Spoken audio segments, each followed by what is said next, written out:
YouTube channel, Quezon Province Realty TV. Okay, it's me again, Miss Geraldine Villarasa.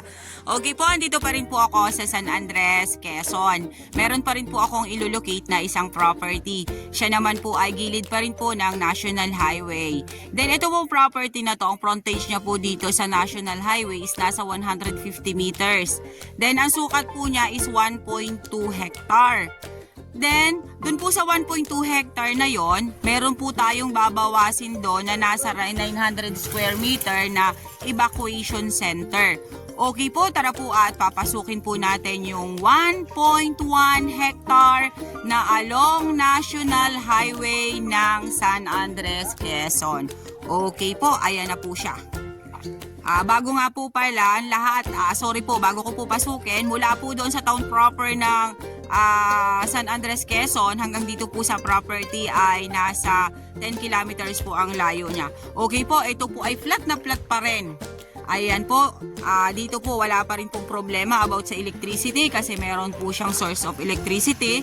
Then may cellphone signal din po yung property. Ito po ay 100% flat land din po ang area na to. Ayan po siya. Ang mga nyug po niya is mabababa pa rin lang. Ito po ay ang presyo po nito ni seller ay 1.7 million. Ayan.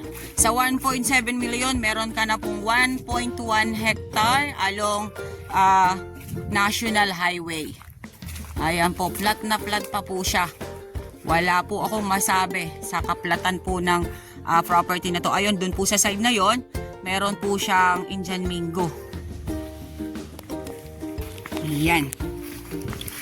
Sa bagay po, yung pong 1.1 kasi ay medyo po maliit po yung area. Ano po, maganda po ito, gasoline station or lagyan po dito ng resort dito po sa area na to. Napakaganda po niya. Yang mga nyug na yan, kasama po yan. Yan. Ang pagitan naman po dito, ayan lang. Yan pong mga nyug na yan na nakataytay doon sa likod na yon. Yun po ang pagitan ng property. Yan pong maisa na yan, hindi na po yan kasama sa area. Ano po, eto lang pong may mga nyug na to. Yan lang po yung ate na kasama sa 1.1 hectare. Kaya ako po'y binabanggit na lang po ito na 1.1 kasi nga po may evacuation center nga po ito. Natatanggalin muna pagka po nabili ninyo ito, tatanggalin po yung evacuation center na nasa 900 square meter. Kaya po binabanggit ko na lang po sa inyo na 1.1 hectare ang area.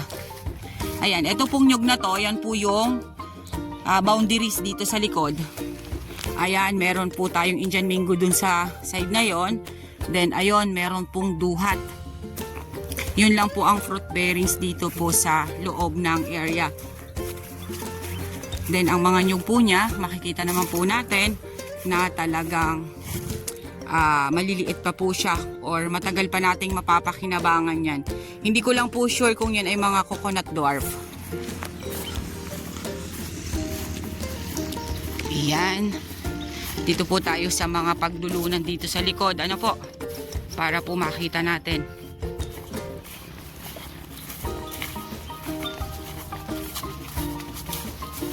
Flat na flat po ang property. Dito naman po sa likod, ayan. Ito po, ito pong nyug na ito. Yan naman po yung boundaries niya. Papunta po yan doon sa highway naman. Okay. Ang sarap po dito sa ilalim ng mangga. Napaka-presko po ng pakiramdam.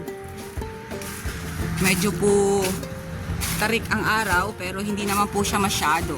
Hindi katulad po nung isang araw na ako'y nag-vlog sa Tagkawayan na talagang sobra pong sagting. Ngayon po ay medyo nakisama ang panahon. Medyo po kakaunti ang init ngayon. Ayan. Pero kailangan po ng inyong lingkod na mag-vlog. Kailangan po na ipagpatuloy ang pag-upload. Kasi alam ko po na kayo ay nag-aantay ng aking mga ibinibentang property. Ayan po ang pagitan po dito sa likod. Yan pong mga nyug na yan na nakahilerang ito. Dito sa gilid na yan. Then ayun na po yung National Highway sa tapat na yon. Napakaganda po nung area. Ayun, sa side pong yon may langka. Ito po taytay po dito ang Indian mango sa side na to. Then dun sa harap mga saging. Napakaganda po ng area. Ayan po, sa halagang 1.7 million, meron ka na pong farm lot dito sa San Andres na flat talaga ang area. Then pagbaba mo ng sasakyan, ayan na po yung property. Cemented road pa po ang inyong tatakbuhin papunta dito. Kasi talaga naman po, ipagmamalaki ko rin po ang San Andres, Quezon. Kasi ang mga kalsada po nila dito sa San Andres ay napakaganda. Talaga pong wala ka pong makikitang mga sira-sirang kalsada na lubak-lubak, wala po. Talagang ang National Highway po dito ay konkretong-konkreto. Okay. Sa mga buyers po ng gusto ay small cut, eto na po. Meron po tayo ditong 1.1 hectare na along National Highway. Abilyo na po mga ma'am ito, sir. Napakaganda po nung area. Ito po, ayan, may mga kambing po siyang nakatali dito sa area.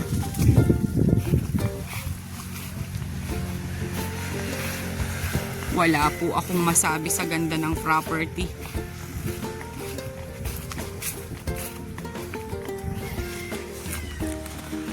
Sobrang ganda po niya, oh.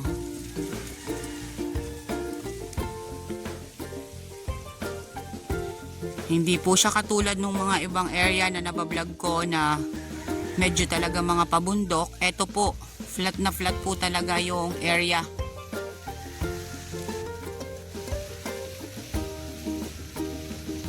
Iyan. Medyo kakaunti lang po ang mabibidyo ko dito kasi talagang napakaliit po nung 1.1 hectare. Ano po? Ito lang pong iniikutan kong to. Ito lang po yung ating makikita.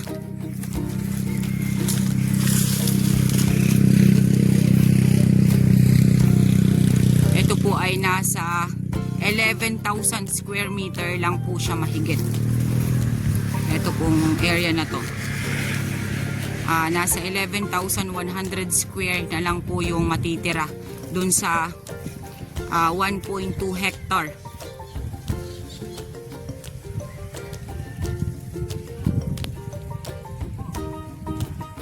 Ayan po ang National Highway. Kasalukuyan po silang ginagawa ang National Highway dito. Pinapalapad po ang kalsada dito sa part na to. Dito po sa San Andres. Kaya yan naman po ang may pagmamalaki ko po talaga sa San Andres, Quezon. Hindi po tayo mahihirapan sa kalsada.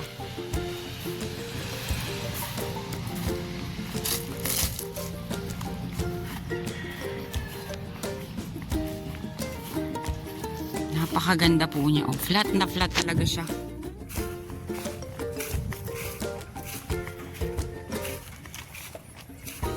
Sa frontage pa lang po, napakahaba na po eh.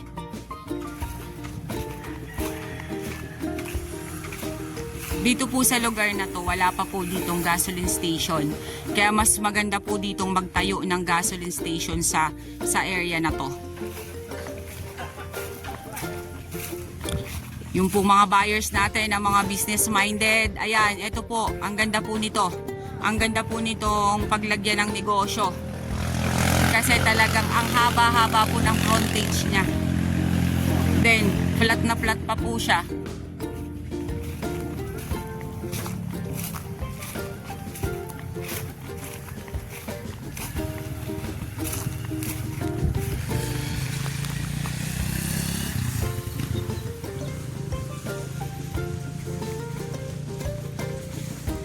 Pinagbibigyan po talaga ako ng panahon, no? Hindi po talaga sagting na sagting ang init.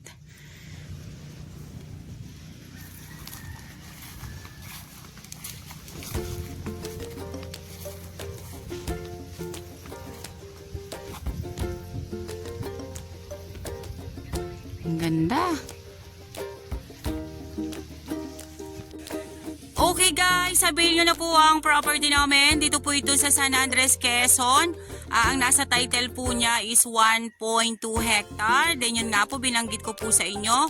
Tatanggalin po dyan yung 900 square meter na para po doon sa evacuation center. Then ang frontage po niya dito sa National Highway is nasa 150 meters. Then ang nyug po niya ay nasa 100 kapuno. Then ang kanya pong fruit bearings na nakita ko, mangga, langka, then duhat. Yun po ang nakita ko. Then may mga pangilan-ngilan pong saging dun sa bunga, dun sa may harap po ng National Highway. Ito po ay 1.7 million sa seller po. Pagka po kayo ay mag-tripping, kung gusto nyo pong makausap ang may-ari, ihaharap ko po kayo agad. Okay po, once again po ako po ulit ang inyong site locator, si Miss Geraldine Villarasa. Muli po akong maglalambing. Pa-like and share po ng aking mga vlog and pa-subscribe na rin po ng aking YouTube channel, Quezon Province Realty TV. Okay po, thank you po sa lahat ng aking mga subscriber. Thank you po sa sumusuporta lagi sa aking mga vlog. Okay po, thank you po for watching.